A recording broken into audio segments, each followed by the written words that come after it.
dim dim ond un pwdin, ond 2 pwdin sgyn ti ar un cyfer ni. Ti'n sbwylio ni go iawn. Perffaith ar gyfer y penwthnos. Wel, yn union, un a senog, un a sori. Felly, beth sgyn ti ni ddechrau pa un ti'n Yn neud y gorau o'r mwyar, wrth gwrs, achos ma'n nhw'n iadeg nawr. So, beth cyntaf rydyn ni'n baratoi yw claffwtus, y pwdin enwog yna. O, falle dylen ni fod yn dweud bonjour. Bonjour, ie.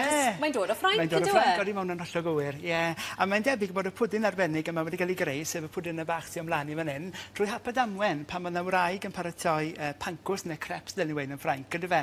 A oedd na wasteion yn dod i swper, a ddim pwdin dau. Felly, gweddill y cytew, mae'n jyst yn rhoi mynd i basin, ffrwyther i benne, a jyst rhoi yn y ffwrn. A mae'n y bwdin wedi cael ei greu mas o gweddillion y cytew oedd hi'n paratoi'r crempog. Felly mae'n egwyddor pwdin syml iawn yn y bôn. Yn defnyddio beth bynnag dach chi'n y cwbwrdd, felly. Felly os o gymysgu di tybio. Mae'n rhwydd iawn i baratoi. Felly, enni amdani ta. Reit, nawr, so'r cam cynta i rhoi'r crwchan yr sosban ar y gwres.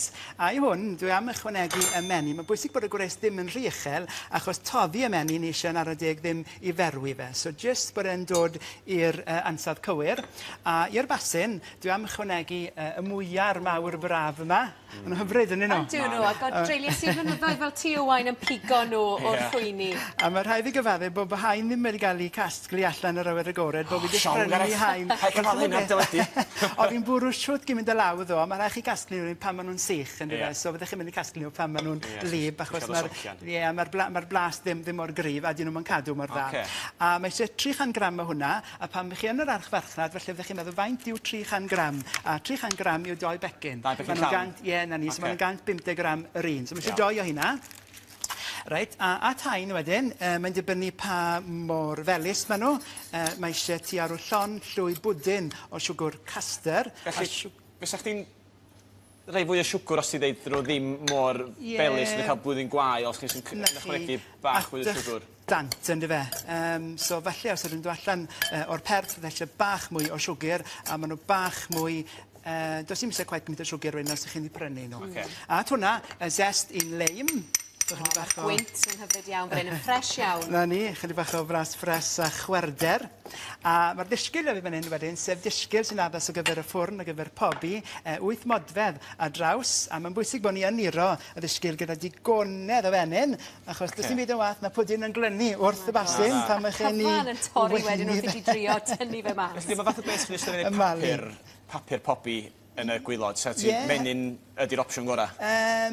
Bydde papur pobi'n iawn yn y gwylod hefyd, jyst i sicrhau bod e'n glynu, ond mae'n jyst yn rhwydd iawn i roi digon o fenyn. A, wrth gwrs, mae hwnna'n ychwanegu at y blas. Dwi'n cadw llygad ar y menyn, fyna mae wedi toddi, so mae hwnna'n iawn, dyr hwnna bant o'r gwres, a jyst i adlio oeri rhywfaint. So mae hain wedyn cael ei dymchwel i fewn i'r ddisgyl, a jyst i wasgaru nhw, jyst bod yn llenwi. Yna ni, mae hwnna'n barw wedyn i'r cam nesaf, sef y cytew. A mae eisiau 2 wy, so 2 wy mawr organic gyda'r lliw llachar yna.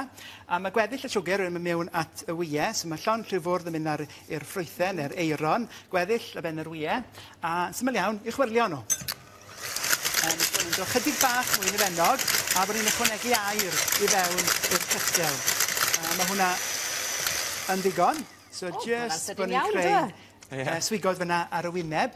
A i hwn, so ni'n sôn bod yn bwdin bach special cyfoethog. Mae gyda fi hanner peint o hufen dwbl, gyda 200 ml wedyn o lat skim sy'n ore.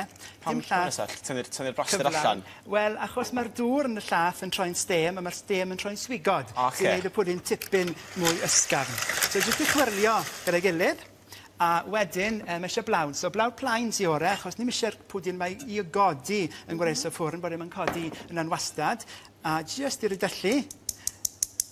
A wedyn, ni mewn gyda'r menyn.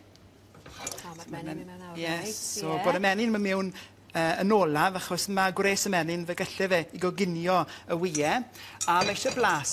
So dwi'n mynd i ychwanegu y blas blodyn y tegeirian, so fe gallech chi ychwanegu y pod gyda hadau ffres, ond chybod beth, mae hwn yn rhwydd iawn. Mae'n bast, a hefyd mae'r hadau yn rhan o'r rhinflas. So mae eisiau tua rw llon llwy de o'r rhinflas, a to jyst mynd mewn â chwisg a i chwyrlio. Ni ddim defnyddio'r peiriant Yn y diwedd yna ta? Wel, na, mae chydig bach mwy o rheolaeth da chi fan hyn nawr. A hefyd mae'r gymysgau chydig bach yn uwch yn y bastyn. Dim ffedog dy ti. O'n i jyst yn gofidio felly fel efe i bob man. Bydd y camera wedi cael ei sbreio. Reit, so os chi yn paratoi hwn ymlaen llaw, mae mod i baratoi cytef yn y bore, a jyst i gwahanu nhw wedyn yn yr oergell, a jyst ychwanegu'r cytef wedyn cyn bod chi'n bwriadu i bobi fe. So maen nhw'n well bod nhw'n cadw o wahan yr oergell. So nhw'n ffordd lle chi baratoi ymlaen llaw. Ysdys ti gymryd dechrau arnofio ti gan y fan hyn? Ie, so mae'r eiron bach yma jyst yn arnofio ar y wyneb, maen nhw ddim yn suddo. A mae hwnna'n barod i bres o ffwrn wedyn ar 180 Celsius, 160 fan, 350 Fahrenheit. O'n i wedi cofio'r ffigur yma. Nwy rhif 4. Sa'n llenol cadw'r desgil yn wastad. Na chi, a wedyn ar ôl 3/4 awr yn y ffwrn, mae'n debyg iawn i hwnna. A sgeintio'r wyneb gyda digon o siwgr eisyn. A chymod beth yn hyfryd gyda hwnna? Saws. So, i fewn... Saws os ydyn iawn, mae amser yr fi'n trechu ni. So, mae mwyar yma mewn fyna. Wedyn, mae gweddill, chydig bach o siwgr eisyn, a yn syml iawn, just i chwyrlio. A mae hwnna'n gwneud y saws slick fresh. Mae'n rhwydd iawn. So, gallwn ni weinio wedyn ar eich gyfer chi. Siw bod chi'n barod am gyfer darn. Odyn glei. Pwdin cyntaf, ddau. Hwn di'r cinio i'r pwdin fel bethau. So'n gynnes o fres y ffwrn. Dwi'n cael y fraint ar anrydedd i flasu gyntaf, lle. O, waw. Hyfryd. Neis. Ni, Gareth, diolch yn fawr am y tro, gynnu.